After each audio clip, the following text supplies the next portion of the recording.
بسم اللہ الرحمن الرحیم۔ السلام علیکم۔ میرا نام فرقان قریشی ہے اور آج آپ سیرت النبی سیریز کی 12ویں قسط دیکھنے والے ہیں۔ آج سے سیریز کا فارمیٹ تھوڑا سا چینج ہو رہا ہے۔ دیکھیے، اب تک ہم نبی کریم حضرت محمد صلی اللہ علیہ وسلم کی مکہ میں گزری زندگی کو ڈسکس کر رہے تھے کہ جس کے متعلق ڈیٹا کوئی بہت زیادہ میسر نہیں تھا۔ چند ایک گنے چنے واقعات تھے کہ جو آپ کے ساتھ شیئر کرنا آسان بھی تھا، لیکن اس کے علاوہ انتہائی ضروری بھی، تاکہ آپ کو پتہ چل سکے کہ بعثت کے بعد نبی علیہ السلام کو سب سے زیادہ کن چیلنجز کا سامنا کرنا پڑا تھا۔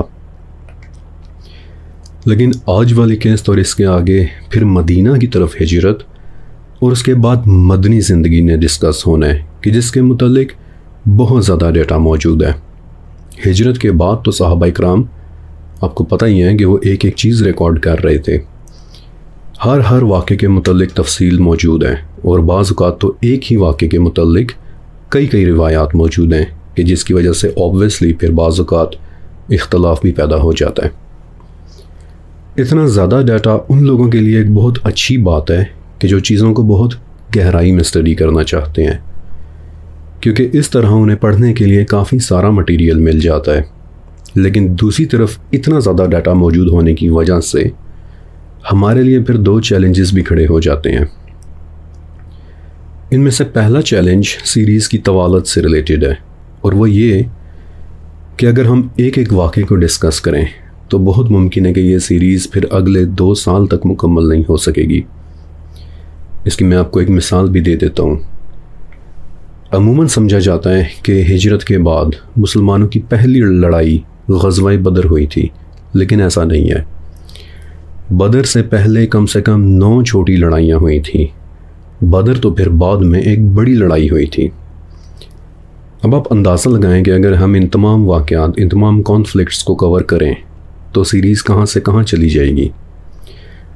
دوسرا چیلنج دراصل آپ سے ریلیٹڈ ہے، اور وہ یہ کہ مدنی زندگی کے زیادہ تر واقعات سے آپ سب واقف ہوں گے۔ مثال کے طور پر ہجرت کا واقعہ لے لیں۔ غار ثور پہ مکڑی کے جالے اور کبوتری کے انڈوں والی ڈیٹیلز، یا مدینہ پہنچنے کے بعد آپ علیہ السلام کی اونٹنی کا حضرت ایوب انصاری رضی اللہ تعالیٰ عنہ کے گھر کے باہر بیٹھ جانا وغیرہ، یہ تمام وہ واقعات ہیں کہ جنہیں آپ سب نے اپنے اپنے بچپن سے سن رکھا ہوگا۔ لہٰذا بجائے کئی بار سنی ہوئی باتوں کو ایک بار پھر سے رپیٹ کرنے کے، میں نے سیریز کا فارمیٹ ہی تھوڑا سا چینج کر دیا۔ اب میں آپ کو ان واقعات کے وہ پہلو بتاؤں گا کہ جو شاید بہت کم لوگوں نے سنے ہوئے ہوں گے۔ مثلاً غزوہ بدر جب ہو رہا تھا تو اس وقت قریب کے پہاڑ پر 2 بھائی کھڑے یہ لڑائی دیکھ رہے تھے، تو انہوں نے کیا حیرت انگیز چیز ہوتے ہوئے دیکھی تھی۔ یہ ایک ایسا واقعہ ہے کہ جو بہت کم لوگوں نے سنا ہوا ہوگا۔ تو اس طرح سیریز بہت زیادہ طویل بھی نہیں ہوگی، اور آپ کو وہ انفارمیشن بھی مل جائے گی کہ جو عموماً کم ہی سننے کو ملتی ہے۔ تو چلیں آئیں پھر شروع کرتے ہیں ہم سیرت النبی حضرت محمد صلی اللہ علیہ وسلم کی 12ویں قسط۔ مکہ اور پھر اسپیشلی طائف سے اتنا ناروا سلوک دیکھنے کے بعد تبلیغ کی خاطر نبی علیہ السلام پھر مکہ سے نکل کر دور ان راستوں کی طرف چلے جاتے کہ جہاں سے عرب کے دوسرے قافلے گزرا کرتے تھے۔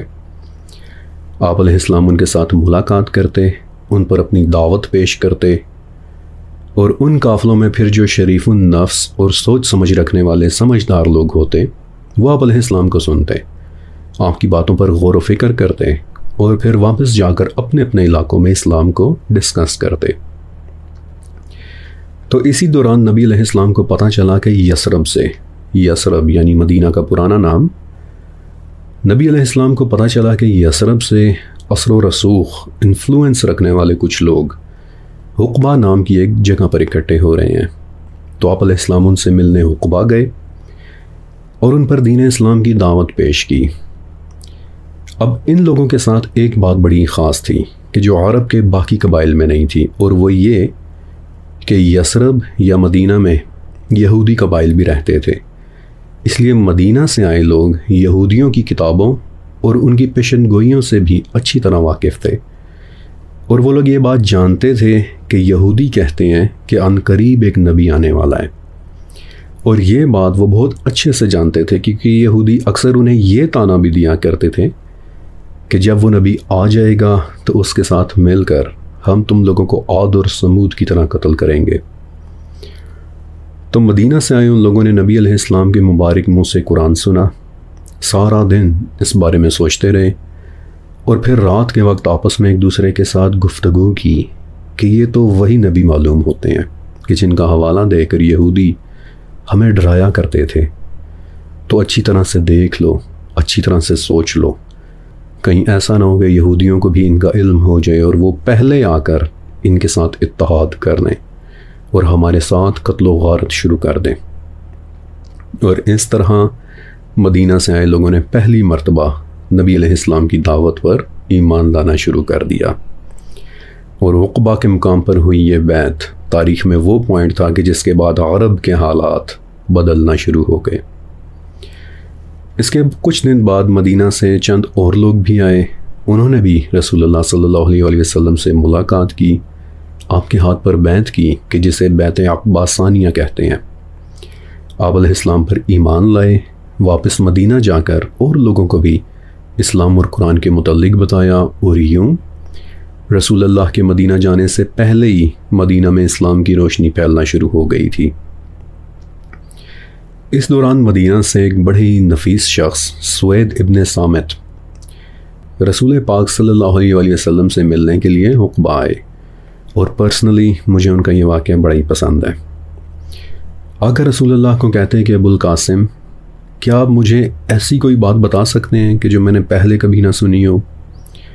نبی علیہ السلام نے ان سے پوچھا کہ آپ نے پہلے کیا سن رکھا ہے سوید؟ تو بولے کہ ایک مرتبہ میں نے لقمان نامی ایک عقل مند شخص کی باتیں سنی تھی، یعنی حکیم لقمان کی حکایات، اور پھر سوید نے ان میں سے کچھ باتیں نبی علیہ السلام کے سامنے بتائیں بھی۔ تو رسول پاک نے فرمایا کہ یقیناً یہ بہت اچھی باتیں ہیں، لیکن اب آپ اللہ کا کلام سنیں۔ اور پھر سوید کے سامنے نبی علیہ السلام نے قرآن پاک کی تلاوت کی۔ سوید خاموشی کے ساتھ اسے سنتے رہے، اور پھر کہتے کہ ابو القاسم، یہ تو بڑا ہی زبردست کلام ہے۔ کہتے ہیں کہ دوبارہ مدینہ واپسی تک سوید پورا راستہ کچھ نہیں بولے تھے، بس خاموش رہ کر قرآن کی آیات پر غور کرتے چلتے گئے، اور مدینہ جا کر کہتے کہ میں ابو القاسم کے دین پر ایمان لاتا ہوں۔ اور کچھ روایت سے پتہ چلتا ہے کہ کچھ لوگوں نے اس بات پر غصے میں آ کر سوید کا قتل بھی کر دیا تھا۔ اس کے علاوہ مدینہ میں کچھ دلچسپ واقعات بھی پیش آئے کہ جو قابل ذکر واقعات ہیں۔ مثلا مدینہ میں ایک شخص تھے عمرو ابن جموح، ان تک بھی رسول اللہ کا پیغام پہنچا، اور دھیرے دھیرے انہیں اسلام پسند بھی آنے لگا، لیکن اندر ہی اندر ڈرتے تھے کہ گھر میں رکھا منات کا بت کہیں ناراضی نہ ہو جائے۔ تو ان کے ایک بیٹے تھے کہ جو عمرو کو سمجھاتے تھے کہ والد محترم، یہ بت محض پتھر ہیں، لیکن عمرو اس بت کو نکالنے سے سٹل ڈر رہے تھے۔ تو ایک رات ان کے بیٹے معاذ نے کیا کیا کہ انہوں نے منات کو اٹھایا اور باہر ایک گڑھا کھود کر اس کے اندر پھینک آئے۔ اگلی صبح جب عمرو اٹھے اور بت کو اپنی جگہ نہیں دیکھا تو بڑے پریشان ہوئے، یہ وہاں ڈھونڈا، دیکھنے کے لیے گھر سے باہر چلے گئے، منات کو گڑھے کے اندر گرا ہوا دیکھا، اسے اٹھایا، دھو کر واپس اپنی جگہ رکھا، اور اس مرتبہ اس کے گلے میں ایک تلوار لٹکا دی تاکہ اگر پھر سے کوئی دوبارہ ایسی حرکت کرنے کے لیے آئے تو منات اسے بدلہ لے لے۔ لیکن اگلی صبح پھر منات صاحب گڑھے میں گرے ہوئے تھے، اور نہ صرف یہ بلکہ اس مرتبہ تو اس کے گلے میں ایک مردہ جانور بھی لپٹا ہوا تھا۔ تو اس دن فائنلی عمرو کو احساس ہوا کہ یہ تو واقعی محض پتھر ہیں، اور اس کے بعد بالآخر وہ بھی پھر مسلمان ہو گئے تھے۔ اور یوں مدینہ میں بڑھتے ہوئے مسلمانوں کی تعداد نے رسول اللہ کو مدینہ تشریف لانے کی دعوت دے دی۔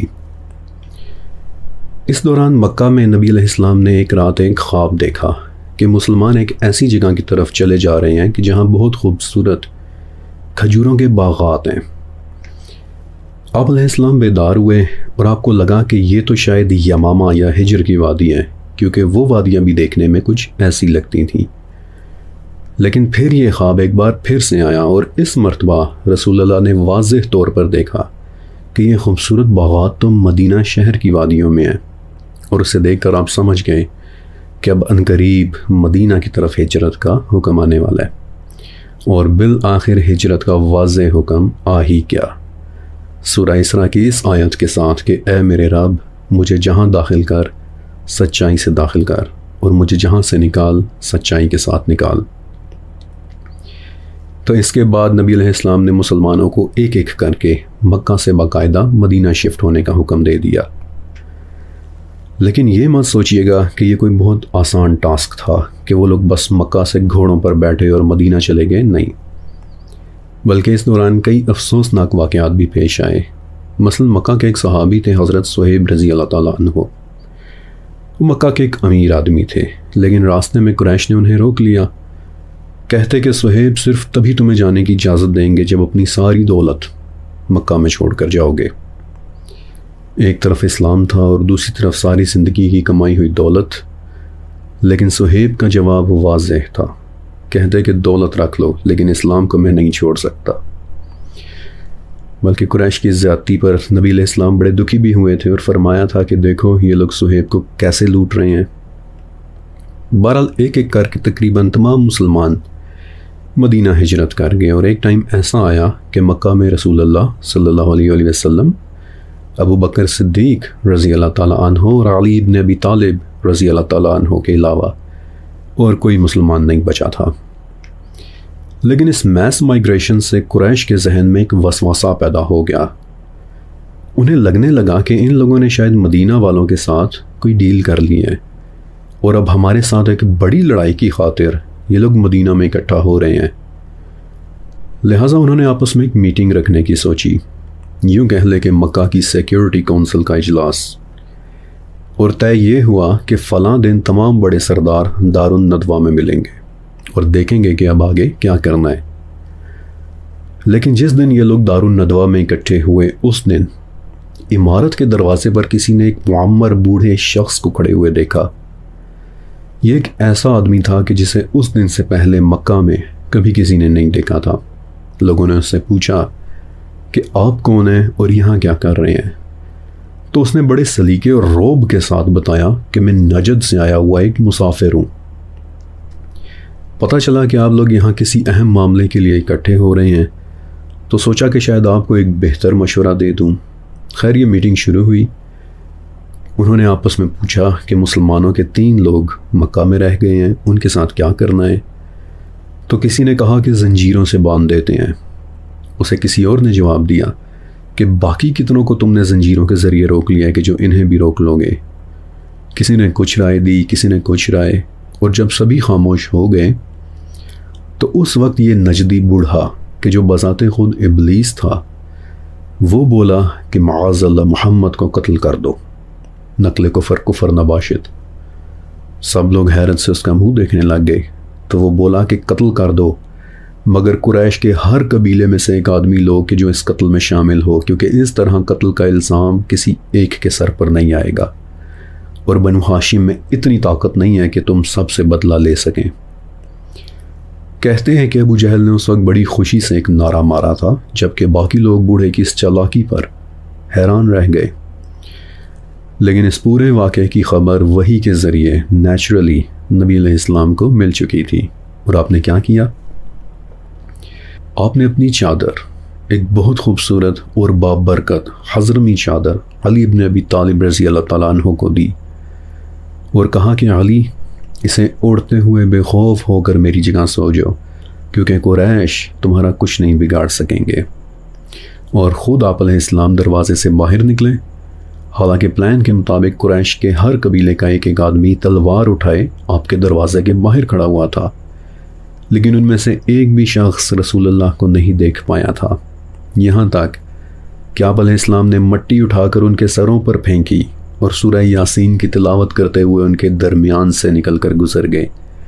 لیکن نہ تو وہ لوگ آپ علیہ السلام کو دیکھ سکے اور نہ ہی آپ علیہ السلام کی آواز سن سکے۔ اللہ اکبر۔ وہ لوگ نبی علیہ السلام کو کیوں نہیں دیکھ سکے تھے؟ اگر آپ سورہ یاسین کی 9 نمبر آیت کو دیکھیں تو اس میں ایک پردے کا ذکر ہے کہ جو اگر سامنے آ جائے تو نظر آنا بند ہو جاتا ہے۔ اب اگر میں اس پردے کی نیچر کے متعلق بتانا شروع کروں تو پھر ویورز کہتے ہیں کہ سر آپ نے ویوز کی خاطر ایک کو چھوڑ کر دوسرا ٹاپک شروع کر لیا ہے۔ حالانکہ دیکھا جائے تو میں کون سا اپنی زندگی کی کہانی سنا رہا ہوں کہ جس سے کسی کو اپنا وقت ضائع ہوتا محسوس ہونے لگتا ہے، بلکہ اگر میں کوئی انفارمیشن دیتا بھی ہوں تو اس کا مقصد آپ کو صرف ایڈیشنل انفو دینا ہوتا ہے، لیکن پھر ہمیشہ یہ کمپلین آتی ہے کہ سر آپ ٹاپک سے ہٹ کر ادھر ادھر کی بتانا شروع ہو جاتے ہیں۔ لہٰذا نظروں کو روک دینے والے اس پردے کو ہم نہیں ڈسکس کرتے، اپنے ہجرت کے ٹاپک پر ہی اسٹک رہتے ہیں۔ تو یہ وہ پوائنٹ تھا کہ پھر جہاں سے آگے ہجرت مدینہ کا سفر شروع ہوا، اسلامی تاریخ کا ایک ایسا واقعہ کہ جس میں تقریباً کوئی اختلاف نہیں ہے۔ 13 سال تک مکہ میں ایک سخت زندگی گزارنے کے بعد نبی علیہ السلام اپنے پیارے دوست حضرت ابوبکر صدیق رضی اللہ تعالیٰ عنہ کے ساتھ مدینہ کی طرف ہجرت کر گئے۔ ایک ایسا موقع کہ جہاں سے ہمارا اسلامی کیلنڈر شروع ہوا تھا۔ آج اس ویڈیو کی ریکارڈنگ کے وقت ذی القعدہ کی 22 تاریخ اور سن 1446 ہجری ہے، اور اس کیلنڈر کا آغاز، یہ جو تاریخ میں آپ کو بتا رہا ہوں، اس کا آغاز نبی پاک حضرت محمد صلی اللہ علیہ وسلم کے اس ہجرت والے سفر سے ہوا تھا۔ نبی علیہ السلام اور صدیق اکبر مکہ سے مدینہ کی طرف چل پڑے، اور پیچھے مکہ میں کفار نے جب علی بن ابی طالب رضی اللہ تعالیٰ عنہ کو آپ علیہ السلام کی جگہ سوتے دیکھا تو روایات سے پتہ چلتا ہے کہ وہ زبردستی انہیں کعبہ تک لے گئے اور ایک طرح سے انہیں اریسٹ کر لیا، انٹروگیشن کی خاطر اپنی کسٹڈی میں رکھ لیا کہ شاید ان سے کوئی خبر مل جائے۔ لیکن جب کچھ نہ مل سکا تو ابو جہل صدیق اکبر کے گھر گیا، دروازہ کھٹکھٹایا، آپ کی بیٹی اسما رضی اللہ تعالیٰ عنہ باہر نکلی اور ان سے پوچھنے لگا کہ تمہارے والد کہاں ہیں؟ جب انہوں نے جواب دیا کہ مجھے نہیں پتا تو اس بدبخت نے انہیں اتنی زور کا تھپڑ مارا کہ ان کے کان سے بالیاں نکل کر نیچے زمین پر گر گئیں۔ دوسری طرف رسول اللہ اور صدیق اکبر مدینہ کے راستے میں تھے، اور ابو بکر صدیق رضی اللہ تعالیٰ عنہ کے غلام تھے عامر ابن فہیرہ رضی اللہ تعالیٰ عنہ۔ وہ ان کی اس طرح ہیلپ کر رہے تھے کہ جہاں جہاں سے یہ حضرات گزرتے وہاں وہاں عامر اپنی بکریوں کو لے کر چلتے رہتے تاکہ ریت اور مٹی سے ان دونوں کے فٹ پرنٹس ساتھ ساتھ غائب ہوتے چلے جائیں اور ان کے ذریعے کفار کہیں انہیں ٹریک نہ کر لیں۔ لیکن رسول اللہ کس طرف جا رہے تھے بالآخر مکہ والوں کو اس بات کا علم ہو ہی گیا، لیکن ہوا کس طرح، یہ ایک بڑی حیرت انگیز سی بات ہے۔ اپنے سفر کے دوران رسول اللہ نے دراصل ایک جگہ سٹاپ کیا تھا، ایک جھونپڑی کے پاس کہ جہاں چند بکریاں بندھی ہوئی تھیں، اور ان بکریوں کی مالکہ کا نام تھا ام معبد، صحراؤں میں رہنے والی ایک مضبوط خاتون۔ نبی علیہ السلام نے ان سے پوچھا کہ ام معبد، کیا آپ کی بکریوں سے ہمیں کچھ دودھ مل سکتا ہے؟ حالانکہ ان کی بکریاں بڑی کمزور اور لاغر تھیں، لیکن معجزاتی طور پر اس دن بکریوں نے جتنا دودھ وہ دے سکتی تھیں اتنا دودھ دیا۔ ام معبد کے تمام برتن بھر گئے، اور یہ بات انکلیئر ہے کہ اس وقت وہاں سے اللہ تعالیٰ کی کون سی مخلوق گزر رہی تھی، لیکن وہاں سے کوئی مخلوق گزری، اور صدیق اکبر رضی اللہ تعالیٰ عنہ کی وہی بیٹی اسما جنہیں ابو جہل نے مارا تھا، وہ کہتی ہیں کہ ہم نے مکہ میں ایک آواز سنی۔ وہ آواز چلتی چلی جا رہی تھی اور اس کے کہنے والا دکھائی نہیں دیتا تھا، لیکن ہم سب نے سنا کہ صحرا کی طرف سے ایک آواز چلتی چلی آ رہی ہے، اور وہ کہہ رہی ہے کہ ام معبد کے خیمے میں آنے والوں پر سلامتی، تم ان خاتون اور ان کے بھرے ہوئے برتنوں سے پوچھ لو کہ آنے والے بہت مبارک تھے، تم اگر ان کی بکریوں سے پوچھ لو تو وہ تک گواہی دے دیں گی کہ آنے والے بہت مبارک تھے۔ اور یہ کہتی ہوئی وہ آواز مکہ کے پہاڑوں کی طرف چڑھتی چلی جا رہی تھی۔ اسما رضی اللہ تعالیٰ عنہ بتاتی ہیں کہ اس آواز کے آنے تک مکہ میں کسی کو کچھ نہیں پتا تھا کہ رسول اللہ کہاں ہیں، لیکن سب نے نوٹس کیا کہ یہ آواز اس طرف سے چلتی چلی آ رہی ہے کہ جس طرف مدینہ ہے، اور اس طرح قریش والوں کو اندازہ ہو گیا کہ یقیناً رسول اللہ بھی مدینہ ہی کی طرف گئے ہوں گے۔ لیکن وہ آواز تھی کس مخلوق کی، یہ بات شاید اب ہمیں کبھی پتہ نہیں چل سکے گی۔ جب مکہ والوں کو اس بات کا علم ہو گیا تو انہوں نے ایک طرح کی باؤنٹی مقرر کر دی کہ ابو بکر اور محمد صلی اللہ علیہ وسلم کو زندہ یا ادروائز کیپچر کرنے والے کے لیے 100 اونٹ کا انعام ہوگا۔ آج کی تاریخ میں یہ رقم تقریباً 7-8 کروڑ روپیہ بنتی ہے، اور اس وقت تو آپ امیجن کر سکتے ہیں کہ یہ کتنی بڑی بات رہی ہوگی۔ خیر مکہ میں ایک شخص تھے سراقہ ابن مالک رضی اللہ تعالیٰ عنہ، بعد میں مسلمان ہو گئے تھے۔ کہتے ہیں کہ جب مجھے پتہ چلا کہ رسول اللہ اور صدیق اکبر پر اتنی بڑی باؤنٹی رکھی گئی ہے تو میرے دل میں خیال آیا کہ کیوں نہ میں انہیں اکیلا ہی جا کر کیپچر کر لوں۔ تو میں اپنا گھوڑا لے کر مدینہ جانے والے راستے پر نکل پڑا، اور کچھ آگے جانے کے بعد دور سے مجھے دونوں صاحب مدینہ کی طرف جاتے ہوئے دکھائی دیے۔ میں محتاط ہو کر چھپ کر ان کی طرف بڑھنے لگا اور نوٹس کیا کہ رسول اللہ قرآن کی تلاوت کر رہے ہیں، جبکہ صدیق اکبر بار بار پیچھے مڑ کر دیکھ رہے ہیں۔ آپ ایک منٹ کے لیے امیجن کریں، اس منظر کو امیجن کریں۔ ابو بکر صدیق اس وقت نبی علیہ السلام کے لیے کتنے پروٹیکٹیو ہوئے تھے۔ سراقہ کہتے ہیں کہ میں رسول اللہ کے اتنا قریب پہنچ گیا کہ مجھے ان کی تلاوت کی آواز بھی سنائی دینے لگی، لیکن اچانک مجھے احساس ہوا کہ میرے گھوڑے کی اگلی ٹانگیں ریت کے اندر دھسنا شروع ہو گئی ہیں۔ میں تھوڑا سا گھبرا گیا کہ یہ شاید محمد کی تلاوت کی وجہ سے ہے۔ چنانچہ میں نے انہیں آواز دی اور کہا کہ محمد، میں آپ کو کوئی نقصان پہنچانے نہیں آیا، آپ مجھے اور میرے گھوڑے کو واپس جانے دیں۔ نبی علیہ السلام رک گئے اور انہوں نے مسکرا کر میرے لیے دعا کی، اور میں نے دیکھا کہ گھوڑے نے بڑے آرام سے ریت میں پھنسی ٹانگیں باہر نکال لی ہیں۔ میں تھوڑی دیر کے لیے رکا رہا، لیکن پھر میرے دل پر سونگٹوں کا لالچ حاوی آ گیا اور میں پھر سے آگے بڑھا تھا کہ آپ علیہ السلام کو پکڑ لوں، لیکن اس مرتبہ تو میرے گھوڑے نے ایک زوردار چیخ ماری اور پیٹ تک ریت کے اندر دھنس گیا، یہاں تک کہ اس ٹائم مجھے اندازہ ہو گیا کہ میں محمد صلی اللہ علیہ وسلم تک نہیں پہنچ سکتا۔ چنانچہ اس مرتبہ میں نے سچے دل سے کہا کہ ٹھیک ہے، اب میں آپ کا پیچھا نہیں کروں گا، اگر آپ میرے سامان میں سے بھی کچھ لینا چاہتے ہیں تو وہ بھی لے لیں۔ نبی علیہ السلام نے کہا کہ نہیں، تم بس اپنے آپ کو روکے رکھو اور کسی اور کو ہم تک نہ پہنچنے دینا۔ لیکن پھر اچانک رسول اللہ خاموش ہو گئے اور پھر بولے کہ سراقہ، اس وقت تمہارا کیا حال ہوگا کہ جب تمہیں کسرا کے کنگن پہنائے جائیں گے۔ آپ امیجن کریں کہ جب نبی علیہ السلام خاموش ہوئے ہوں گے اور پھر اچانک سے کتنی بڑی سٹیٹمنٹ دی ہوگی۔ ان مناظر کو امیجن کر کے جسم میں ایک لہر سی دوڑ جاتی ہے۔ سراقہ نے پوچھا، آپ کا مطلب کسرا یعنی ایران کا بادشاہ، کیا اس کے کنگن میرے ہاتھوں میں ہوں گے؟ آپ نے فرمایا ہاں۔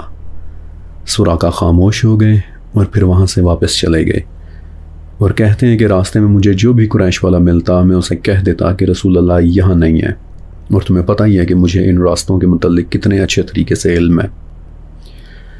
نبی علیہ السلام کی سراقہ بن مالک کے متعلق یہ پیشن گوئی کئی سال بعد عمر ابن خطاب رضی اللہ تعالیٰ عنہ کے زمانے میں پوری ہوئی تھی کہ جب ایران فتح ہوا اور مال غنیمت میں ایران کے بادشاہ کسرا کے کنگن بھی آئے تھے، اور عمر ابن خطاب نے سراقہ بن مالک کو جب وہ کنگن پہنائے تو سراقہ کہتے ہیں کہ میں پھوٹ پھوٹ کر رونے لگ گیا، اور مجھے رسول اللہ کی وہ بات یاد آ گئی کہ سراقہ، اس وقت تمہارا کیا حال ہوگا کہ جب تمہیں کسرا کے کنگن پہنائے جائیں گے۔ اللہ اکبر، جسم میں ایک لہر دوڑ جاتی ہے اس طرح پیارے نبی کی پیاری سچی باتیں دیکھ کر۔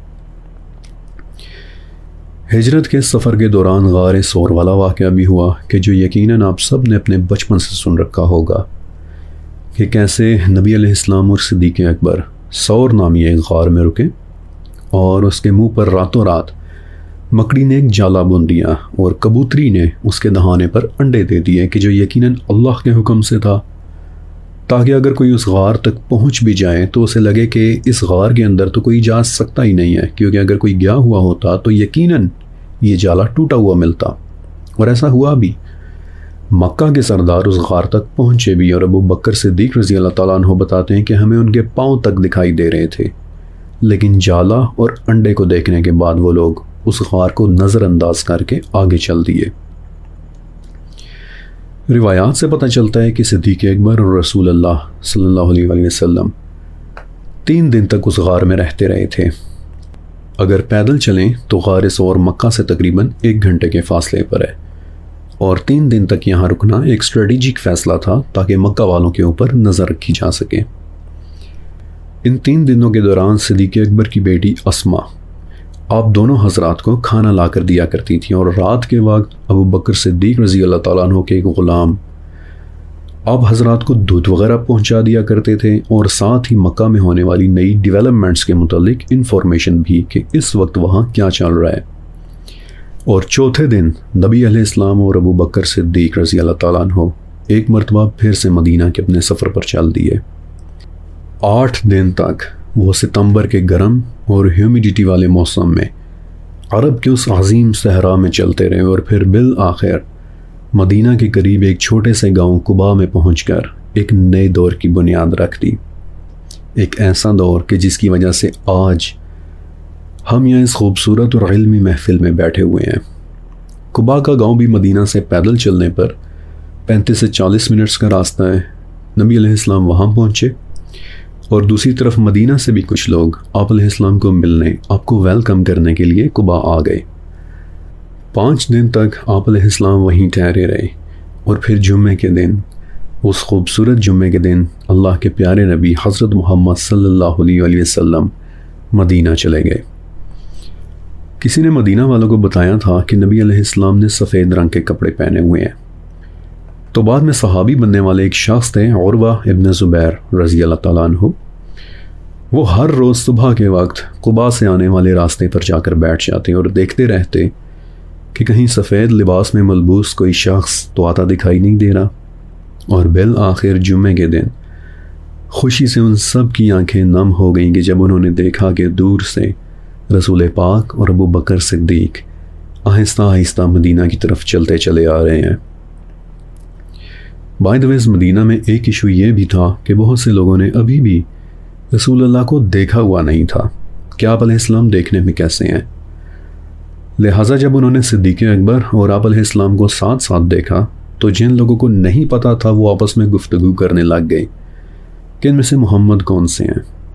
تو اس دوران نبی علیہ السلام ایک درخت کے نیچے بیٹھے، اور صدیق اکبر نے اپنی چادر سے آپ کے اوپر سایہ کر دیا، اور تب پھر سب کو پتہ چل گیا کہ اتنے پیارے اور مبارک چہرے والے یہی ہیں اللہ کے رسول۔ اور مدینہ کی بچیوں اور عورتوں نے اپنی چھتوں پر کھڑے ہو کر خوشی سے تاریخ کی سب سے پرانی نعت پڑھی تھی، طلع البدر علینا، طلع البدر علینا۔ مدینہ شفٹ ہونے کے بعد نبی علیہ السلام نے جو کام سب سے پہلے کیے ان میں سے ایک تھا ایک باقاعدہ مسجد کی تعمیر۔ لہٰذا تاریخ میں اسلام کی سب سے پہلی مسجد وہاں بنائی گئی کہ جہاں نبی علیہ السلام نے پہلا سٹے کیا تھا، قباء کی بستی میں۔ یہ مسجد جسے مسجد قباء کہتے ہیں آج بھی موجود ہے۔ ظاہر ہے کہ اب تو مسجد اٹسیلف کافی جدید ہو چکی ہے، لیکن مسجد آج بھی موجود ہے۔ اور پھر دوسری مسجد مدینہ کے بالکل سینٹر میں بنائی گئی کہ جسے میں اور آپ آج مسجد نبوی کے نام سے جانتے ہیں، میرے پیارے نبی کی پیاری مسجد۔ نبی علیہ السلام کی مدینہ میں آمد کے بعد بہت سارے ایسے واقعات پیش آئے کہ جو یقیناً آپ سب نے سن رکھے ہوں گے کہ کیسے نبی علیہ السلام حضرت ایوب انصاری کے گھر رکے، اور وہ تمام ڈیٹیلز کہ جن کی اگر ہم تفصیل میں جائیں تو ایک ایک واقعہ پوری قسط لے سکتا ہے۔ البتہ مسجد نبوی کی پیاری تعمیر کے متعلق میں آپ کو ایک بات ضرور بتانا چاہتا ہوں کہ اس کی اوریجنل تعمیر ایسے ہوئی تھی کہ کچی اینٹوں کی دیواریں تھیں کہ جن پر مٹی اور گارے کا لیپ ہوا تھا۔ اس کے تنے کھجور کے درخت سے بنے تھے، اور اس کی چھت پر پہلے تو انہوں نے صرف کھجور کے خشک پتے ڈال دیے، لیکن پھر انہیں لگا کہ بارش سے یہ چھت لیک ہوگی، اس لیے بعد میں چھت پر بھی ایک طرح کا کچا لینٹر یعنی مٹی اور گہرے سے بنی ایک تہ ڈال دی گئی کہ جس سے پھر بارش کا پانی نیچے نہیں گر سکتا تھا۔ ہاں، مسجد میں محراب اس وقت نہیں تھی۔ محراب کا ڈیزائن مساجد کے آرکیٹیکچر میں بہت بعد میں ایڈ کیا گیا تھا، اور اس کی کچھ وجوہات تھیں، وہ پھر کبھی۔ لیکن سچ کہوں تو اگر میں اس عمارت یعنی اوریجنل مسجد نبوی کی کچی عمارت کے اندر بیٹھنا امیجن کروں تو بھلے ہی وہ کوئی بہت مہنگی اور پرشکوا عمارت نہیں تھی، لیکن اس کے اندر بیٹھنے کو امیجن کرنے سے جتنا سکون محسوس ہوتا ہے اتنا سکون تو شاید سونے سے بنے کسی محل میں بیٹھنے سے بھی محسوس ہوتا نہیں ہوگا۔ اور اسپیشلی جب رات کے وقت صحابہ نے وہاں قندیلیں یعنی چراغ لٹکائے تو اس پر نبی علیہ السلام بہت خوش ہوئے تھے۔ بلکہ ایک صحابی تھے حضرت تمیم الداری رضی اللہ تعالیٰ عنہ. آپ نے ان کا نام یقیناً سنا ہوگا کیونکہ بعد میں دجال کے ساتھ ملاقات انہی تمیم الداری کی ہوئی تھی. کتاب الصحابہ للمدینی میں لکھا ہے کہ شام کو تمیم الداری زیتون کا تیل اور ایک رسی لے کر آئے اور اس میں بڑی خوبصورتی سے ایک چراغ جلا کر لٹکایا. تو رسول اللہ نے پوچھا کہ یہ روشنی کس نے جلائی ہے؟ بتایا گیا کہ تمیم ابن اوس یعنی تمیم الداری نے. تو رسول اللہ نے دعا دی اور فرمایا کہ تمیم، تم نے تو اسلام کو روشن کیا ہے، اللہ تعالیٰ دنیا اور آخرت میں تمہیں روشنی دے گا. لیکن جو بات میں آپ کو بتانا چاہتا تھا وہ یہ ہے کہ مسجد نبوی کے گرد رسول اللہ نے اپنے لیے 2 حجرے بھی تعمیر کروائے تھے جہاں آپ اور آپ کے مبارک گھر والے رہتے تھے. لیکن پھر ایونچولی ان 2 حجروں کی تعداد 9 ہو گئی. انہیں حجرات مقدسہ کہتے ہیں اور انہیں آپ نے اپنے ذہن میں رکھنا ہے. ویڈیو کے آخر میں آپ کو حجرات مقدسہ کے متعلق ایک بہت ہی دل کو چھو لینے والی بات بتانے والا ہوں. مسجد نبوی صرف ایک مسجد نہیں تھی، یہ اس سرزمین پر اس وقت مسلمانوں کی سب سے بڑی عبادت گاہ، ان کا کمیونٹی سینٹر، ان کی یونیورسٹی اور مسلمانوں کے ایڈمنسٹریٹو امور کو مینج کرنے والا ایک ادارہ ہوا کرتی تھی. وہیں بیٹھ کر نبی علیہ السلام مسلمانوں کو تعلیم دیا کرتے تھے اور اس دوران ایک حیرت انگیز واقعہ بھی پیش آیا، اور یہ واقعہ ہے ستون حنانہ یعنی روتے ہوئے ایک ستون کا. میں نے آپ کو بتایا تھا کہ مسجد نبوی میں ستونوں کے طور پر کھجور کے تنوں کا استعمال ہوا تھا. تو ایسا ہی ایک تنا تھا کہ جس سے ٹیک لگا کر نبی علیہ السلام صحابہ کو قرآن کی تعلیم دیا کرتے تھے. لیکن پھر جیسے جیسے صحابہ زیادہ ہوتے گئے ان کا آپ علیہ السلام کو دیکھنا مشکل ہوتا گیا، کیونکہ ظاہر ہے کہ باقی سب کی طرح نبی علیہ السلام بھی زمین کے اوپر انہی کے لیول پر بیٹھے ہوتے تھے. تو انس بن مالک رضی اللہ تعالیٰ عنہ بتاتے ہیں کہ ہم نے رسول اللہ کو 2 قدموں اونچا ایک چھوٹا سا ممبر بنا کر دے دیا تاکہ آپ تنے سے ٹیک لگانے کے بجائے ممبر پر بیٹھ کر خطبہ دے سکیں اور تمام صحابہ آپ کو دیکھ بھی سکیں. لیکن جس دن نبی علیہ السلام نے ستون سے ٹیک لگانی چھوڑی، اس دن انس بن مالک بتاتے ہیں کہ ہم نے اپنے کانوں سے سنا کہ تنے میں سے ایسی آواز آ رہی ہے کہ جیسے کوئی گم شدہ بچہ بلک بلک کر رو رہا ہوتا ہے. نبی علیہ السلام ممبر سے اترے، چل کر اس ستون تک گئے، اسے اپنے سینے سے لگایا. لیکن انس بتاتے ہیں کہ جو ہی آپ نے اسے چھوا وہ مزید اونچی آواز میں زور زور سے ہچکیاں لے کر رونے لگا. آپ نے قریب ہو کر اس سے سرگوشی میں کوئی بات کہی اور تب کہیں جا کر وہ ستون خاموش ہوا تھا. صحابہ بتاتے ہیں کہ وہ ستون ایسے رو رہا تھا کہ جیسے کوئی بچہ روتا ہے. زیادہ تر لوگوں نے اس واقعے کو یہیں تک رپورٹ کیا ہے، لیکن میری خواہش تھی کہ اس بات کی مزید ڈیٹیلز میں جاؤں کہ نبی علیہ السلام نے اس ستون کو کیا کہا تھا. اور بالآخر وہ انفارمیشن مجھے وفاء الوفا کے اندر مل ہی گئی کہ اللہ کے پیارے نبی نے اس کے پاس ہو کر فرمایا تھا کہ چپ ہو جا، کیا تو اس بات پر راضی ہوگا کہ میں تجھے جنت میں لگوا دوں کہ جہاں سے جنتی تیرا پھل توڑ توڑ کر کھائیں گے. اور آپ علیہ السلام کی یہ بات سن کر پھر وہ تنا خاموش ہوا تھا، ورنہ صحابی بتاتے ہیں کہ ہمیں تو لگا کہ قیامت تک وہ تنا ایسے ہی روتا رہے گا. اس واقعے کے بعد اللہ کے نبی اکثر خطبے سے پہلے اور بعد میں بھی پیار سے اس ستون پر ہاتھ پھرا کرتے تھے اور صحابہ اس ستون کو ستون حنانہ کہہ کر ریفر کرتے تھے، یعنی روتا ہوا ستون. رسول اللہ کی وفات کے بعد اس تنے کو بھی ایک صحابی ابی ابن کعب رضی اللہ تعالیٰ عنہ اپنے ساتھ لے گئے تھے، یہاں تک کہ پھر ایک وقت آیا کہ یہ تنا مکمل طور پر خشک ہو گیا اور دیمک نے اسے کھا لیا. یعنی ایک طرح سے اس تنے کی بھی وفات ہو گئی، اور آج وہ تنا ایک خوبصورت درخت بن کر اللہ کی جنتوں میں شاید کہیں موجود ہوگا، جنتیوں کو اپنے میٹھے پھل کھلاتا ہوا، رونے کے بجائے خوش ہوتا ہوا. ہجرت کے پہلے سال اذان طے ہوئی تھی. اس کا پورا واقعہ کافی طویل ہے اور مجھے اندازہ ہے کہ شاید آپ نے سنا بھی ہوگا، بٹ اینی ہاؤ مختصر ورژن یہ ہے کہ نماز پڑھنے کے لیے مسلمان مسجد میں اکٹھے تو ہوتے تھے، لیکن انہیں بلانے کا باقاعدہ کوئی طریقہ کار نہیں تھا. تو ایک رات ایک صحابی زید ابن ثعلبہ رضی اللہ تعالیٰ عنہ کو اللہ تعالیٰ نے خواب میں اذان کے الفاظ سکھا دیے.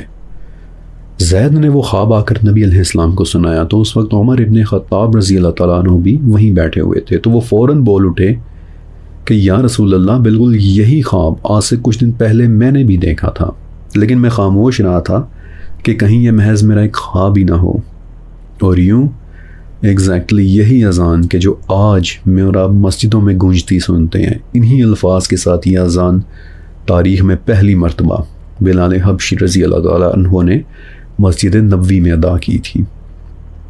اسی سال رمضان کے روزے فرض ہوئے، لیکن اسی سال ایک واقعہ اور بھی ہے کہ جو سننے میں بڑا حیرت انگیز سا ہے۔ ہوا یوں کہ رسول اللہ صلی اللہ علیہ وآلہ وسلم کو پتہ چلا کہ مکہ سے آنے والے کچھ صحابہ بیمار ہو گئے ہیں، تو آپ علیہ السلام نے ایک دعا کی کہ اے اللہ، ہمارے مدینہ کو صحت مند بنا دے اور اس کی بیماریوں کو جحفہ منتقل کر دے۔ اور عبداللہ ابن عمر رضی اللہ تعالیٰ عنہ بتاتے ہیں کہ اسی شام میں نے دیکھا کہ ایک عجیب و غریب خوفناک بکھرے بالوں والی ایک عریاں برہنہ کالی عورت ہے کہ جو جھومتی ہوئی مدینہ سے نکل کر جحفہ کے پہاڑوں کی طرف جا رہی ہے۔ یہاں تک کہ ابن عمر کے علاوہ مدینہ سے باہر بھی کچھ لوگوں نے اس مخلوق کو راستے میں چل کر پہاڑوں کی طرف جاتے ہوئے دیکھا تھا، اور جب انہوں نے نبی علیہ السلام کو اس عجیب منظر کی اطلاع کی تو آپ نے بتایا کہ وہ بیماری تھی کہ جو مدینہ سے نکل کر پہاڑوں کی طرف چلی گئی ہے۔ اللہ کے نبی اکثر مدینہ کے لیے دعا کیا کرتے تھے اور فرمایا کرتے تھے کہ اے اللہ، ابراہیم نے مکہ کے لیے دعا کی تھی، میں تجھ سے مدینہ کے لیے دعا کرتا ہوں۔ جب بھی مدینہ میں نئے سیزن کا پھل پیدا ہوتا تو صحابہ اسے لے کر نبی علیہ السلام کے پاس آتے تھے، آپ اس پھل کے لیے بھی دعا کرتے اور پھر سب سے چھوٹے بچے کو بلا کر اسے وہ پھل کھانے کے لیے دے دیا کرتے تھے۔ مدینہ ایک بہت اہم شہر ہے، اس نے قیامت سے پہلے ایک بہت بڑا رول پلے کرنا ہے۔ ظاہر ہے کہ قیامت کی نشانیاں آج کی اس نشست کا ٹاپک نہیں ہے، لیکن اگر کبھی میں نے اینڈ آف ٹائمز یا قیامت کی نشانیوں پر کوئی سیریز بنائی تو آپ دیکھیں گے کہ مدینہ آگے چل کر کتنا اہم ہو جائے گا۔ بلکہ وہ بڑی مشہور ایک حدیث ہے بھی کہ دجال ہر شہر کو روند ڈالے گا سوائے مکہ اور مدینہ کے، لیکن مدینہ 3 مرتبہ لرزے گا اور اس میں موجود ہر کافر اور منافق نکل کر دجال کی طرف اس کے پاس چلا جائے گا۔ اس بات کا کیا مطلب ہوا؟ یہ کبھی اینڈ آف ٹائم سیریز بنی تو انشاءاللہ اس میں ڈسکس کریں گے۔ لیکن ان تمام واقعات کے دوران ایک بڑی ہی عجیب بات ہو گئی۔ ہوا یوں کہ مکہ میں رسول اللہ کی پیٹرنل فیملی کے کچھ لوگ تو ابھی بھی رہ ہی رہے تھے، مثلا آپ علیہ السلام کی پھوپھیاں، آپ علیہ السلام کے کچھ چچا۔ تو ایک رات آپ علیہ السلام کی پھوپھی عاتقہ نے ایک خواب دیکھا۔ عاتقہ بعد میں مسلمان ہوئی تھی یا نہیں یہ بات انکلیئر ہے۔ بہرحال عاتقہ بنت عبد المطلب نے ایک خواب دیکھا کہ ایک آدمی ہے کہ جو مکہ کی طرف چلتا چلا آ رہا ہے اور اس نے ہاتھ میں ایک بڑا سا پتھر اٹھایا ہوا ہے۔ وہ آدمی مکہ کے قریب ایک پہاڑ کے اوپر کھڑا ہو گیا اور زور سے وہ پتھر نیچے مکہ کی طرف پھینکا، یہاں تک کہ راستے میں ہی وہ پتھر ٹکڑے ٹکڑے ہو گیا اور مکہ میں کوئی گھر ایسا نہیں بچا کہ جہاں اس پتھر کا کوئی ٹکڑا نہ گرا ہو۔ عاتقہ نے یہ خواب اپنے گھر والوں کے ساتھ شیئر کیا، یہاں تک کہ ہوتے ہوتے ان کا یہ خواب پورے مکہ میں پھیل گیا اور شہر میں دہشت کا ایک ماحول پیدا ہو گیا۔ نیچرلی وہ لوگ یہ سمجھنے لگے کہ خواب والے وہ شخص محمد تھے اور اب وہ مکہ پر حملے کی تیاریاں کر رہے ہیں، اور بیسیکلی یہ وہ خواب تھا کہ جس کی وجہ سے ہجرت کے دوسرے ہی سال مکہ اور مدینہ والوں کے درمیان ایک بڑی لڑائی ہو گئی کہ جسے میں اور آپ غزوہ بدر کہتے ہیں۔ غزوہ بدر ایگزیکٹلی کیسے شروع ہوا، اس میں مسلمانوں کی بیٹل فارمیشن کیا تھی، اس کے محرکات کیا تھے، بیٹل کے دوران کیا کچھ ہوا، یا پھر بعد میں اس کے کیا نتائج نکلے، یہ ایک بہت بہت بہت طویل گفتگو ہے۔ میرا نہیں خیال کہ 2 قسطیں بھی اسے مکمل طریقے سے کور کر پائیں گی، لیکن غزوہ بدر کے واقعات میں سے ایک بات ایسی ہے کہ جو میں آپ کے ساتھ ضرور شیئر کرنا چاہتا ہوں، اور وہ یہ کہ اس بیٹل میں فرشتے بالخصوص شامل ہوئے تھے، اور یہ بات قرآن پاک میں مینشن ہے، آل عمران کی 123 اور 124 نمبر آیت، کہ جس میں اللہ تعالیٰ فرما رہے ہیں کہ بدر میں جب تم لوگ انتہائی کمزور تھے تو ہم نے تمہاری مدد کے لیے 3000 فرشتے بھیجے۔ اور پھر اللہ تعالیٰ یہ بھی فرما رہے ہیں کہ ان فرشتوں کا بھیجنا صرف تمہاری تسلی کے لیے تھا، ورنہ مدد تو صرف اللہ کی ہوتی ہے۔ لہٰذا یہ بات کنفرم ہے کہ بدر کی لڑائی میں مدد کے لیے فرشتے آئے تھے، لیکن کیا ہمارے پاس اس حوالے سے کوئی واقعہ موجود ہے کہ جس سے ہمیں اندازہ ہو سکے کہ کیسے غزوہ بدر باقی لڑائیوں سے مختلف تھی؟ تو جی، ایسے 2 واقعات ہیں۔ ابن عباس رضی اللہ تعالیٰ عنہ بتاتے ہیں کہ بدر ہونے کے طویل عرصے بعد بنو غفار کے ایک آدمی نے مجھے بتایا، اور آپ کو یاد ہوگا کہ بنو غفار پہاڑوں میں رہنے والے بڑے سخت لوگ تھے کہ جو قافلوں وغیرہ کو لوٹ لیا کرتے تھے۔ تو اس آدمی نے ابن عباس رضی اللہ تعالیٰ عنہ کو بتایا کہ جب بدر کی لڑائی ہو رہی تھی تو اس وقت میں اور میرا ایک کزن ہم لوگ اونچے پہاڑ پر چڑھ کر ایک ایسی جگہ کھڑے ہو گئے کہ جہاں سے ہمیں بدر کی لڑائی صاف نظر آ رہی تھی، لیکن ہمیں کوئی اور نہیں دیکھ سکتا تھا، اور اس طرح چھپ کر دیکھنے کے پیچھے ہمارا یہ مقصد تھا کہ ہم لڑائی دیکھیں گے اور جو بھی جیتنا ہوا بعد میں اتر کر ہم اس کے ساتھ شامل ہو جائیں گے اور مال غنیمت لوٹیں گے۔ تو ابھی ہم لڑائی دیکھ ہی رہے تھے کہ اچانک آسمان سے گھوڑوں کے ہنہنانے کی آواز آئی، اور پھر ایک زوردار کڑاکا ہوا کہ جیسے کسی نے اپنا کوڑا چلایا ہو، اور ایک باروب اور گرجدار آواز میں کسی نے کہا ہے زوم، اور اس آواز کی صرف دہشت سے ہی میرے کزن کا دل پھٹ گیا، یعنی اس کو ہارٹ اٹیک ہو گیا، اور خوف کے مارے میں بدک کر ایک چٹان کے پیچھے بیٹھ گیا کہ جہاں تمام لڑائی پھر میں خوف کے مارے ہی کانپتا رہا تھا۔ بائی دی وے، اس لفظ ہے زوم کے متعلق ابھی میں ایک بات شیئر کروں گا بھی، لیکن ایک اور واقعہ کہ جو نیچے بدر کے میدان میں لڑائی لڑنے والے ایک صحابی نے سنایا تھا۔ کہتے ہیں کہ میں کافر کے پیچھے بھاگ رہا تھا کہ اچانک میں نے اوپر سے ایک آواز سنی، ایک دم ہے زوم۔ میں نے اچانک گھبرا کر اوپر کی طرف دیکھا، وہاں کوئی نہیں تھا۔ میں نے دوبارہ نیچے کی طرف دیکھا اور دیکھا کہ وہی کافر جس کے پیچھے میں بھاگ رہا تھا وہ خون میں لت پت زمین پر گرا پڑا ہے، اس کے ناک کی ہڈی ٹوٹی ہوئی ہے، اور چہرہ ایسے ہو گیا ہے کہ جیسے کسی نے کوئی بہت طاقتور چیز اسے بہت زوردار طریقے سے اس کے منہ پر ماری ہو۔ اس کا چہرہ مکمل طور پر پھٹ چکا تھا۔ بعد میں اس صحابی نے جب رسول اللہ کو یہ واقعہ سنایا تو آپ نے فرمایا کہ اسے ایک ایسے فرشتے نے مارا تھا کہ جو تیسرے آسمان سے آیا تھا۔ اس واقعے نے مجھے بہت متاثر کیا، لہٰذا اس حوالے سے میں نے اپنے طور پر تھوڑی سی ریسرچ اور بھی کی، اور میں اس نتیجے پر پہنچا ہوں کہ جیسے ہیزوم اس فرشتے کے گھوڑے کا نام تھا۔ جب پہاڑ پر کھڑے 2 کزنز نے ہیزوم کے ہنہنانے کی آواز سنی تو فرشتے نے جیسے اسے روکتے ہوئے گرجدار آواز میں اس کا نام لیا تھا، ہیزوم، اور پھر اپنا کوڑا چلایا تھا کہ جو کزنز کو ایک کڑک کی طرح سنائی دیا تھا۔ اور پھر وہی فرشتہ جب اس نے ایک دم ہیزوم کہا، یعنی آگے بڑھو ہیزوم، تو اس وقت وہ فرشتہ کافر کے منہ کو چیر دینے کے لیے نیچے آ رہا تھا۔ 1 منٹ کے لیے امیجن کریں اس منظر کو۔ اللہ اکبر، کیسا طاقتور فرشتہ اور کیسا ہی طاقتور گھوڑا ہوگا ہیزوم۔ بہرحال بدر مسلمانوں کے لیے ایک بہت بڑی وکٹری تھی۔ اس میں کفار کے کئی بڑے سردار مارے گئے، ابو جہل فار ایگزامپل۔ یہ بات سچ ہے کہ ابو جہل پر معوذ اور معاذ رضی اللہ تعالیٰ عنہم نامی 2 کم عمر لڑکوں نے اٹیک کیا تھا، لیکن انہوں نے ابو جہل کو صرف فیٹلی وونڈ کیا تھا، یعنی اسے شدید ترین زخمی کیا تھا۔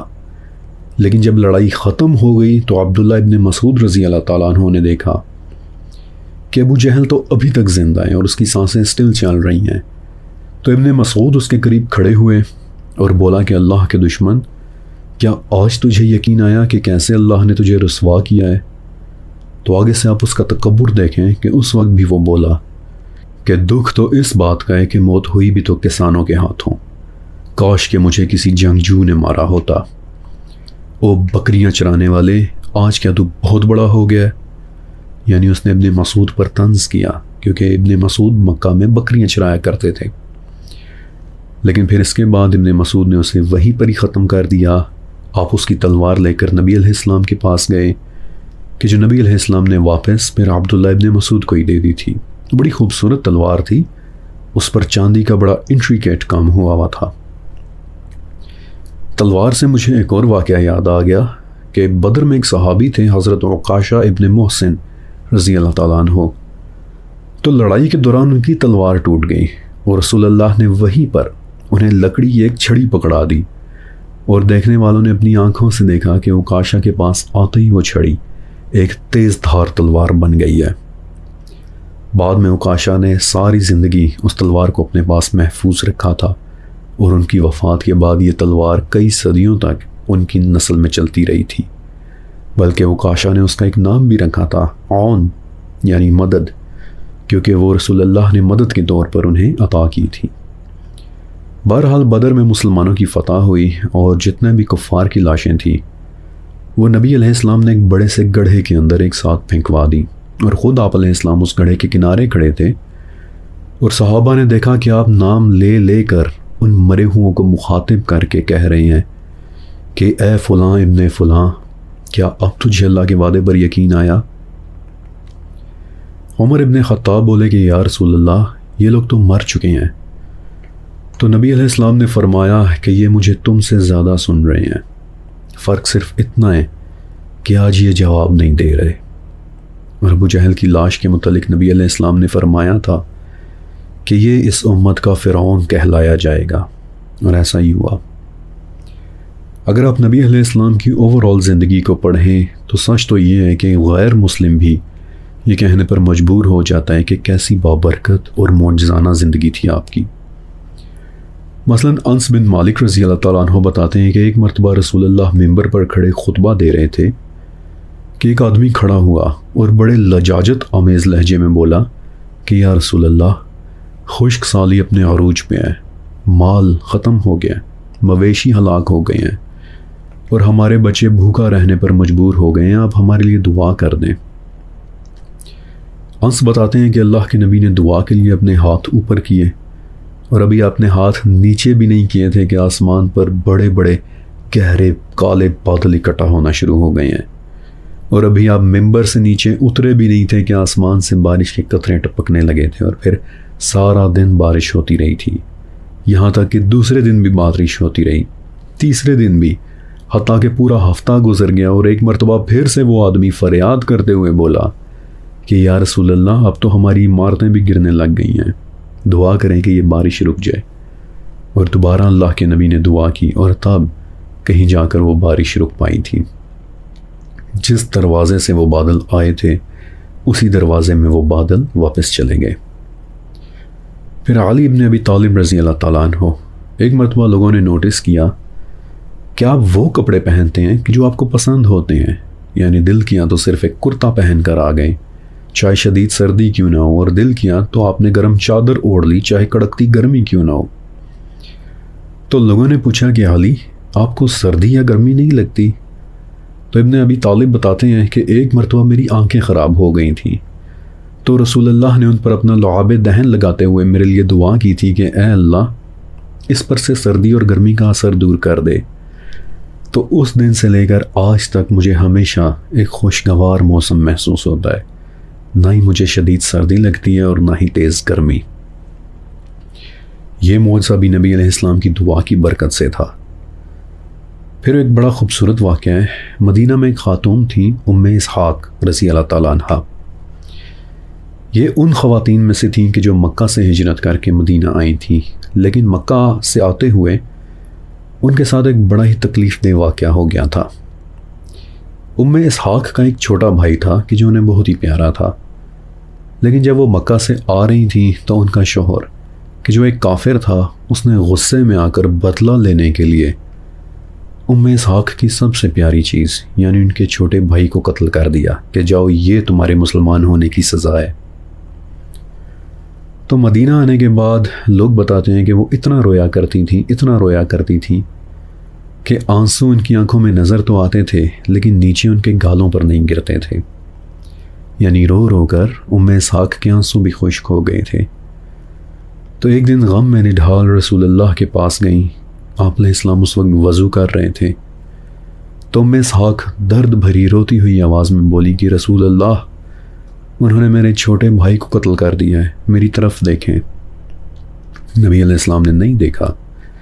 اسحاق کی آنکھوں میں پھر سے آنسو آ گئے، بولی کہ رسول اللہ، انہوں نے میرے بھائی کو قتل کر دیا ہے، میری طرف دیکھیں۔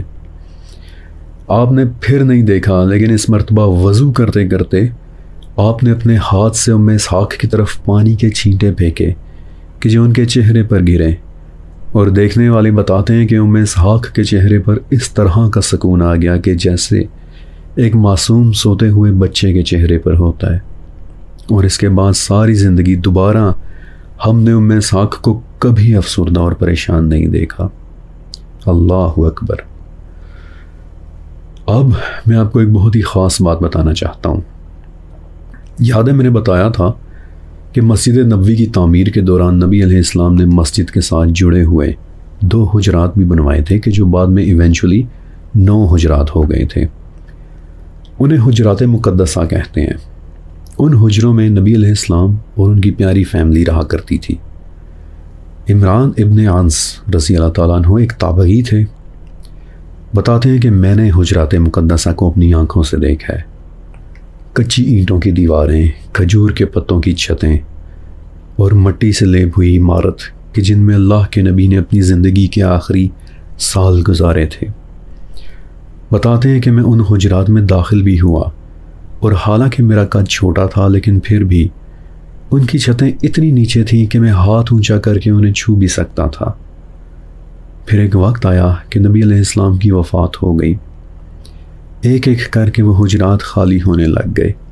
ان کے مکین اللہ تعالیٰ کے پاس چلے گئے، لیکن پھر بھی خلفائے راشدین نے انہیں نہیں چھیڑا۔ عمر بن خطاب کے بعد ایک حجرے کی چھت کافی خراب ہو گئی، لیکن پھر بھی کسی کا دل نہیں کیا کہ اپنے پیارے نبی کے گھروں کو ڈسٹرب کر دے۔ لیکن پھر خلیفہ ولید ابن عبد الملک کا زمانہ آ گیا۔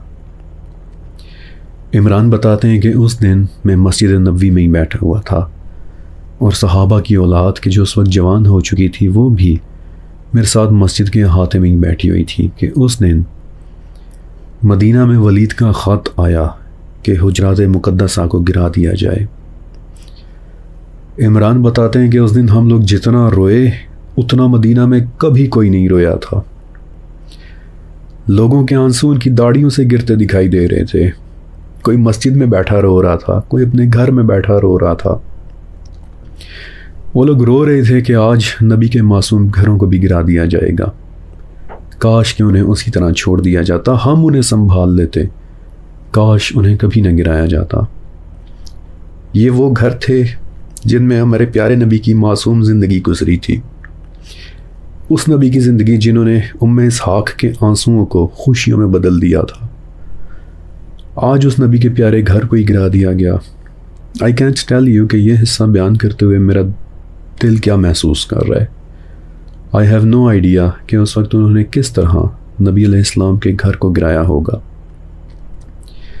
حجرات مقدسہ اور ستون حنانہ آج بظاہر اس دنیا میں نہیں ہیں، لیکن ان کی یاد ہمیشہ ہمارے دلوں میں زندہ رہے گی، اور وہ خود اس وقت اللہ کی جنتوں میں ہمیشہ ہمیشہ کے لیے زندہ ہوں گے۔